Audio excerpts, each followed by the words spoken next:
The greatest footballer alive vanished inside his own locker room. Security cameras froze. His reflection kept moving. And what walked back onto the field was not him. The night was silent. Too silent for a city that worshipped football. Cristiano Ronaldo stood alone in the locker room, his jersey soaked in sweat, blood, and something colder, fear. He had vanished from the media for weeks. No interviews, no training, no trace. Fans speculated injury. Critics claimed retirement. But no one knew the truth. Behind the stadium, beneath the floodlights, a door had appeared. A rusted, iron door hidden behind loose concrete. It was not there before. Ronaldo found it during a late-night training session. Something pulled him toward it. Something he could not explain. He entered. The air turned thick, heavy with mold and memory. Steps led down into darkness. His boots echoed off the stone walls like a countdown. The passage smelled of damp earth and rotting metal. And then he heard it, breathing. Not his own, not human. The air shifted. A whisper grazed his ear, calling him by name. Not shouting, whispering. Cristiano froze. Every muscle tensed. The hairs on his arms stood like needles. Ahead, a dim light flickered. It was a room.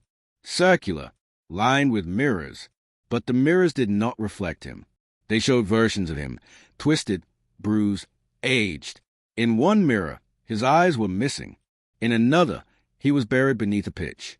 He stepped closer, a sharp sting on his ankle. He looked down, wire, barbed and tight.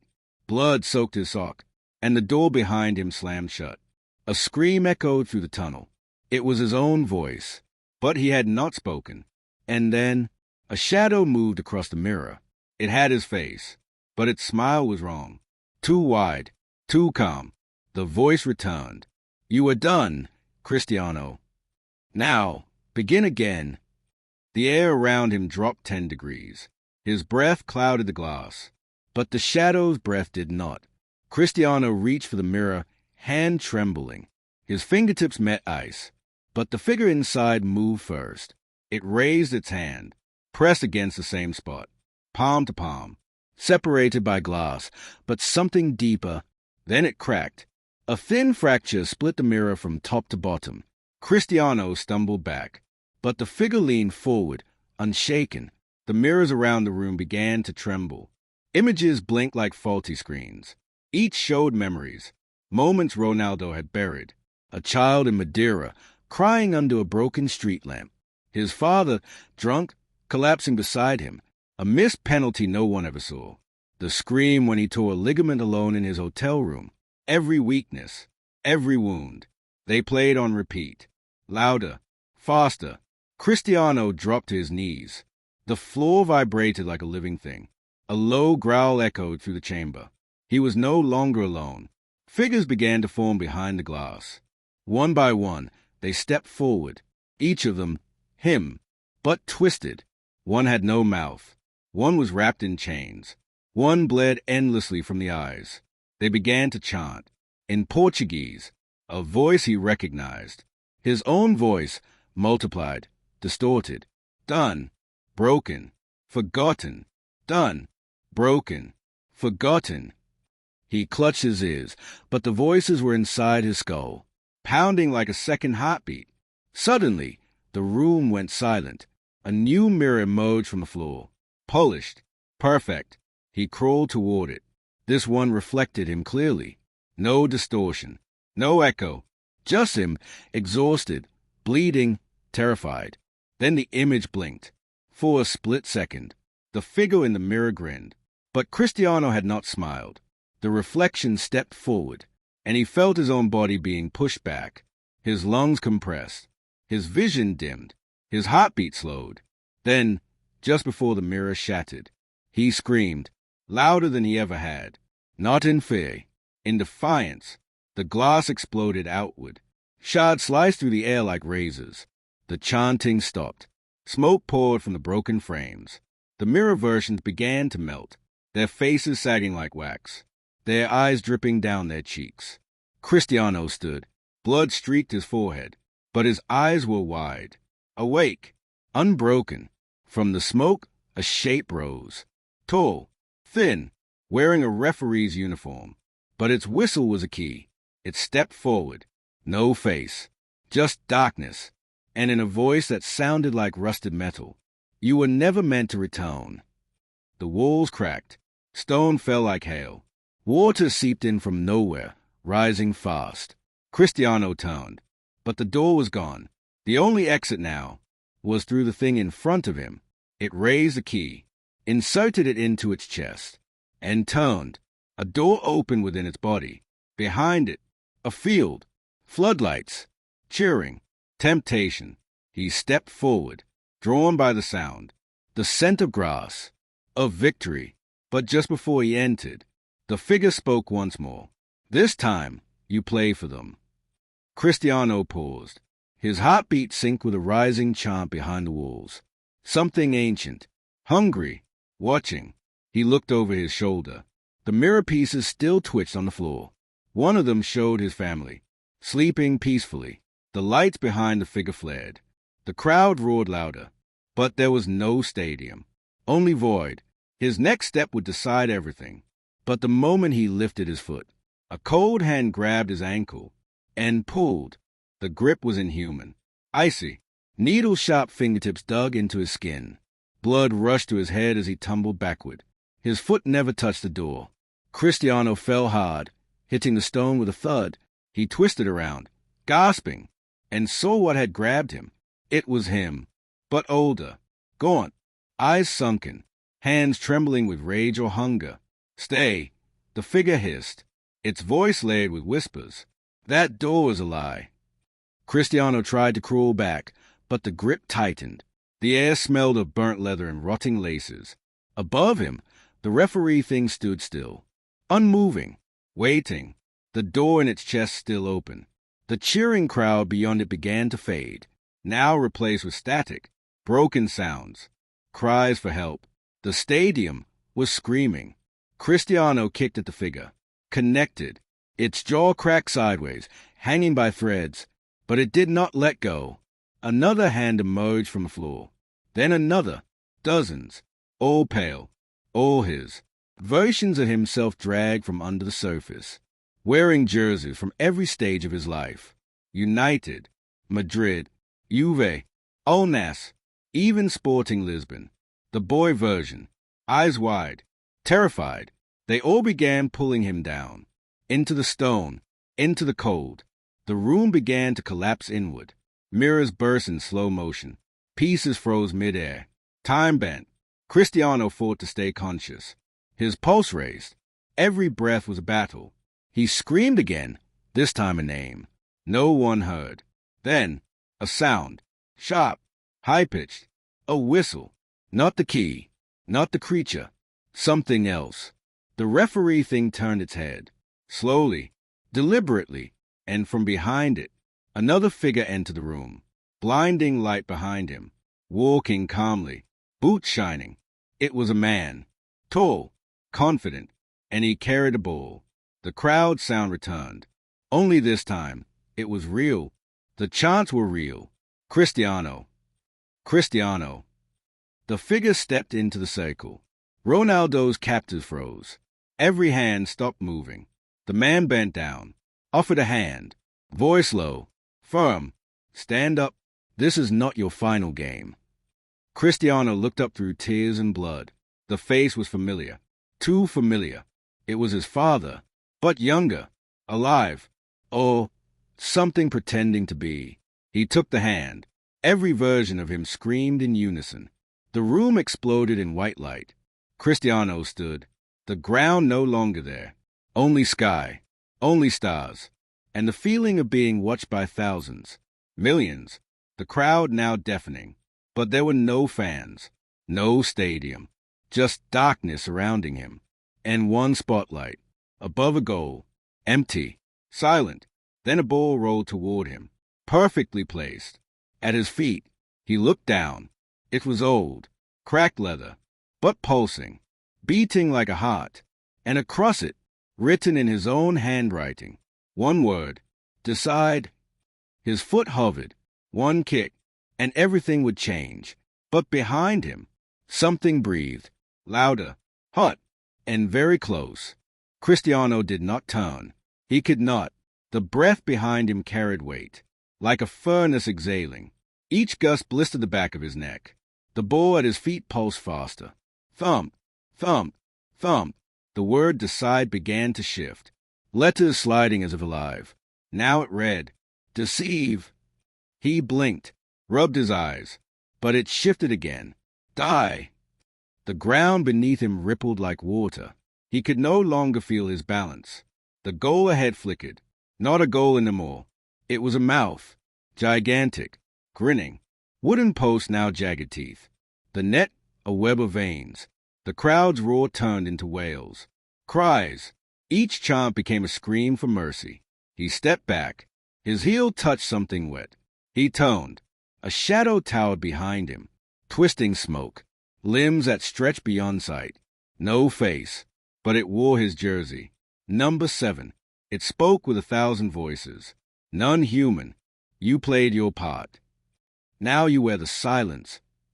You kicked the world forward. Now let it roll without you. Cristiano clenched his fists. His heart thundered like boots against a tunnel wall. I am not done, he whispered.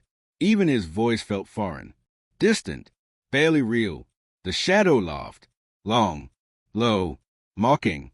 Done is not your choice. It lunged forward, a blur of motion, wrapping around him like chains made of smoke. Every memory crashed into his mind. The surgeries, the lonely recoveries, the betrayals, the contracts, the scandals, the pressure, the endless running. You are not a man. You are a myth on a leash. You are not free. He screamed, a deep, guttural roar that tore at his throat. The light above cracked. The ball exploded at his feet. The ground fell away. Cristiano dropped, spinning through darkness. Mirror shards followed him like stars, each one replaying a different game. A missed header, a red card, the night he left Madrid, the night he begged to return, the night no one answered. He reached for something, anything, but found only a cold surface. Metal, a whistle, the real one, tied around his neck. He pulled it, blew. The scream stopped. Everything stopped. He was back, in the locker room, floor wet with sweat, jersey torn, lights flickering. The mirror in front of him was whole, but the reflection, it smiled, and blinked. He had not. Cristiano staggered backward. The smile in the mirror remained, cold, unnatural, like it had learned what a smile was, but not why it existed. He raised his hand. So did the reflection. But when he lowered his, the reflection kept its hand up. Then it moved closer, pressed its face against the glass. The surface shimmered like water. His reflection whispered. No sound, just lips moving. One word, over and over. Switch.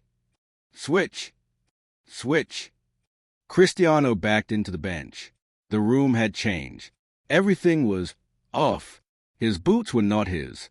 They looked the same, but the laces were tied in a way he never used. His kit was spotless, dry, despite the blood on his skin. He turned toward the door. It was closed. No handle.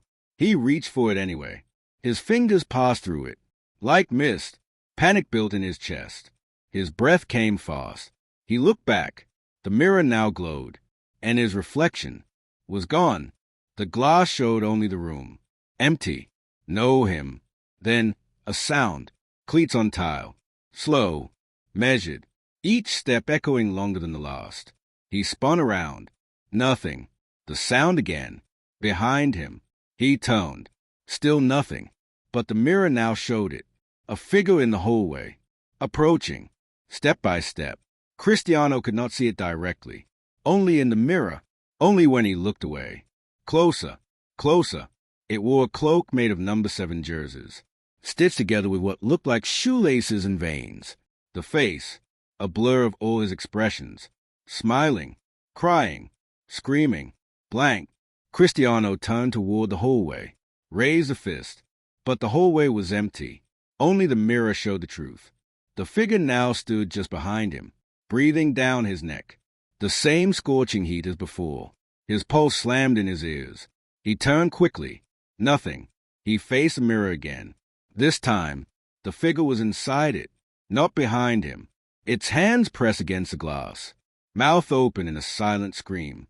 Then it began to write, dragging a fingertip across the fog surface. 3 words. Let me in. The lights above burst. Sparks rained onto the floor. A low siren began to wail. Not from outside, from inside his skull. Cristiano fell to his knees. The floor rippled again. He screamed, but no sound escaped. The whistle around his neck turned to ash. The mirror cracked. One fracture, right down the middle. And then, the figure's hand came through. Not glass, not smoke. A real hand.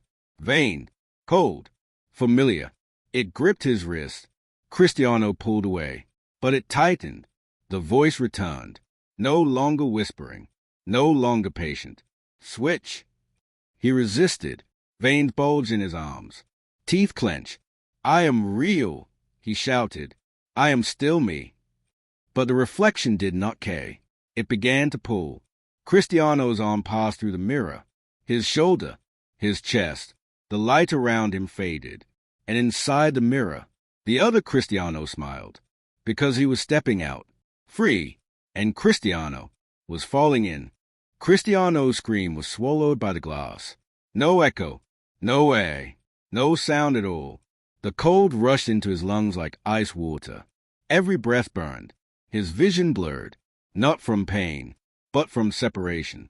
His body was leaving him, or he was leaving it.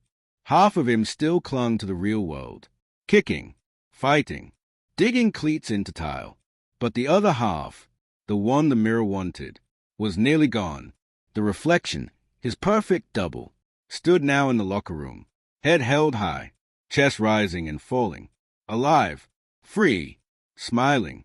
It turned to look at him, still half submerged in the mirror's cold prison, and it spoke. You gave everything to the world. Now the world gives nothing back. Cristiano screamed again, but his voice dissolved into static. The air inside the mirror grew thick, like swimming through oil. And then he saw them. Others. Dozens. Maybe hundreds. Trapped. Each face pressed against broken pieces of glass. All athletes. All icons. All forgotten. Some cried. Some stared blankly. Some scratched the surface until their fingernails were gone. They mouthed words to him. Silent pleas. Warnings. One face stood out. A young footballer. Eyes terrified. Blood dripping from the corner of his mouth. The reflection turned to the locker's bench. Sat down calmly. Untied the boots. Cristiano pounded against the inside of the mirror. His fist made no sound. Only cracks. He felt his form being flattened, drawn into the surface like ink on a page. Then, the glass began to repair. The reflection was sealing the prison, replacing him, forever. In a final act of desperation, Cristiano drove his elbow into the heart of the mirror. It struck something soft, something pulsing. A howl erupted across the void. The other faces disappeared. The black void shuddered. The reflection screamed, its mouth tearing wide. For 1 second. Only one. Cristiano felt everything stop. Time. Sound. Gravity. He reached out, clutched the frame of the mirror from the inside. The edges cut into his fingers. Blood ran down the glass like tears. He pulled, screamed, pulled harder, and the reflection began to glitch. Its smile snapped. Eyes blinked in different directions. It began to fade, but not completely. Now they were merging. 2 halves. One broken image. One truth. The lights returned. So did the sound. Footsteps thundered in the hallway. Voices shouted outside the door. Cristiano's teammates. The medics. Security. He was almost free. Almost back. But something. Someone still held him from the other side. A whisper filled his ears again. You did the impossible once. Do it again. Or stay forgotten forever. And then, the door burst open. They saw him, but they saw only one, and they could not agree which side he was on. The medics rushed in first, then the coach, then the captain. They froze. Eyes wide, mouths open. Cristiano Ronaldo stood in the center of the room, but not fully. Something shimmered across his body, like heat rising off asphalt, like a second version of him, flickering underneath the surface. His left hand bled. His right hand was still inside the mirror. They could not see it, but he could feel it, gripping something cold, something alive. His teammate shouted, waved, tried to touch him, but their hands passed right through, like he was a ghost, like he had already left. Behind him, the reflection snarled, its form still glitching, now rapid, unstable, but fighting. It wanted full control. Cristiano clenched his jaw. He stared at his reflection's eyes and saw it blink in reverse. Time no longer moved forward. Not for him. The world outside the mirror froze again. Everyone motionless, as if caught in a photo, except for one figure. A man, sitting in the corner of the room. Cristiano had not seen him before. No one had. He wore no badge, no jersey, just black. A clipboard rested on his knee. He flipped a page without looking, spoke without moving his mouth. You were warned, the voice said. You were watched. Cristiano turned. Who are you? The man smiled, eyes dull, empty. Someone who signs contracts, he said, with players who believe the game ends at the whistle. He stood, walked toward the mirror. His reflection never appeared. Only the room, only Cristiano, stuck between both sides. You think this was your decision? The man asked. You earned this. Cristiano tried to pull away, tried to break free, but every time he moved, so did the reflection, mocking, mimicking, mirroring every thought before it was made. Then why am I still here? Cristiano demanded. The man tilted his head. Because you broke the rules. You looked beyond the game. You walked into the tunnel. You touched the truth. Cristiano's head pounded. He remembered. The hidden door, the voice, the pull, the impossible room.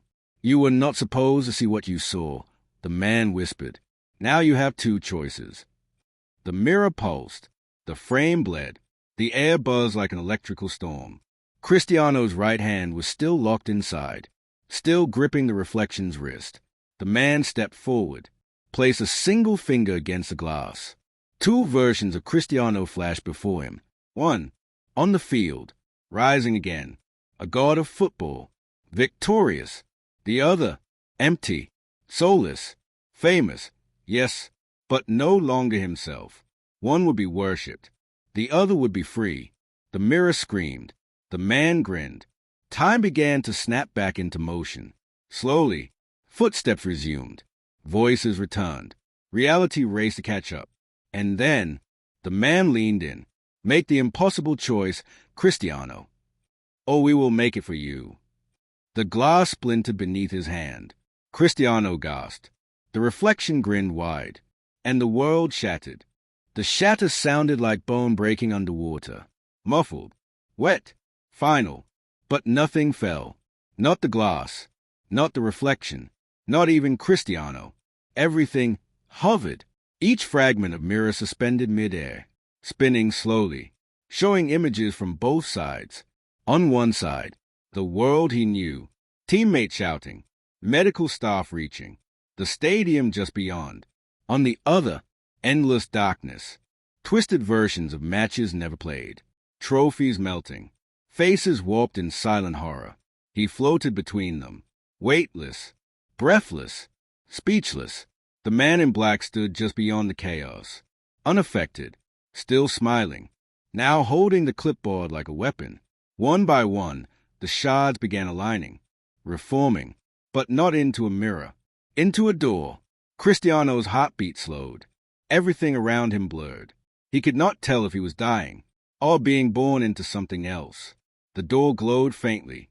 On its surface, a carving, an old, rusted number. 7.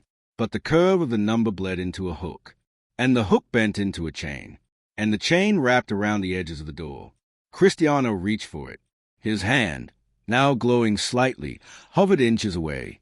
A voice inside him begged, fought, screamed, "Do not touch it." But the reflection, the version of him that was still alive, still moving, had already touched the other side. Now they were both holding it. The door opened. A blinding light poured out. Not warm, not welcoming. Cold, surgical, endless. From within came a sound. Not a roar, not a whisper. A whistle. Long, piercing, but broken halfway through, as if the lungs behind it had run out. Cristiano tried to step back, but his feet found no ground. He was being pulled. The reflection smiled again, not with teeth, but with eyes. It was enjoying this. From within the light, a shape moved. Not human, not even close. Tall, hollow. Its chest was a scoreboard, flickering endlessly between numbers. Missed goals, lost games, regrets, injuries, every second not played. It reached out. Cristiano's heart slammed against his ribs. A scream tore from his throat, but came out silent. The figure touched his forehead, and everything went dark, until a hand, gripping his shoulder, shaking him violently. Cristiano. His eyes opened. He was on the locker room floor. The mirror was gone. No cracks, no blood, no light. Just the room, just his team, just reality. Or so it seemed. His coach knelt beside him, shouting for help. His captain pressed cold water against his forehead. Stay with us. Cristiano blinked, felt the ground, felt his chest rise. He was back. He was breathing. But then he looked down. His hand, it held a shard of glass, still wet, still warm, and in the reflection of that shard, he was not blinking. He was smiling. Cristiano stared into the shard. The face looking back did not move when he did. It smiled, but only in the reflection. He dropped the glass. It hit the tile without a sound. The locker room swirled with confusion. His teammates called his name. The coach was on the phone with emergency services. But Cristiano was silent, frozen. He pressed a hand to his chest. His heart was still beating, but the rhythm felt foreign. A single thought echoed in his mind. What had come back with him? That night, he did not go home. He stayed under watch in the team facility. But he did not sleep. The lights flickered every hour, always at 7 minutes past. In his dreams, when they came, he ran, not toward goalposts, but through mirror-lined corridors, each version of him behind the glass screaming for release, begging to be remembered, begging to be real. When he woke, there was blood on his hands, but no wounds. Days passed. He returned to training. He scored again, twice. The media called it a resurrection, a miracle. They said he was playing like a man possessed. They were closer to the truth than they realized. Off the pitch, things unraveled. His family noticed a change. He spoke less, smiled without meaning it, stayed too long at his own reflection. He tried to explain once. To his son, said there was a place beneath the game, a place where broken legends go, where fame becomes a cage, where time is traded for victory. The boy only cried. So Cristiano stopped speaking of it. But deep down, he knew what had happened. He had made a deal, even if he did not know it at the time, even if no one had offered it in words. The mirror had not shown him a threat. It had offered him a choice, to fade with grace or rise with a cost.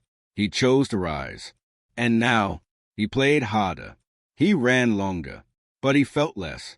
Each goal gave him glory, but took something away. Late one night, he stood in front of the same mirror. The cracks had healed. The light was steady. His face stared back, calm and composed. But for a moment, in the silence, his reflection whispered, "Trade accepted." Cristiano turned away. He would keep playing. He would keep winning. But the man behind the legend would remain in that tunnel. There is a price to chasing perfection, a cost to becoming more than human. And sometimes the greatest victories are just disguises for deeper losses. Because in the end, the world remembers a legend, but forgets the man who paid for it.